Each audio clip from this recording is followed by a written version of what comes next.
Want to get paid while you hold stocks? That's dividends. Some companies share profits by paying cash per share, usually every quarter. So if you own 10 shares and the dividend is 50 cents or 50p, you get $5 or £5 on payday. How big is the payout? That's where you check the dividend yield, which is worked out by the annual dividend divided by today's price. A yield of 3% means $3 or £3 on a $100 or £100 stock.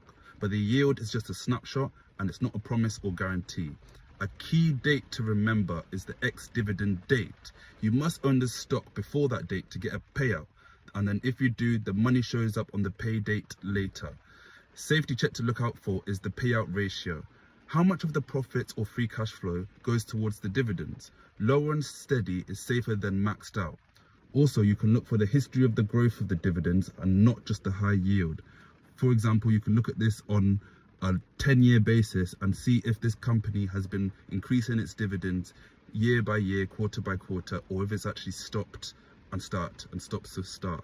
And a key indication to look at is it also pandemic resilient? For example, some stocks still paid out through COVID. That's the stock I would trust. I'd trust that more than a stock that stopped paying out through COVID.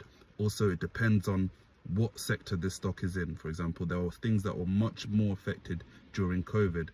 But remember, invest today, and this is not financial advice.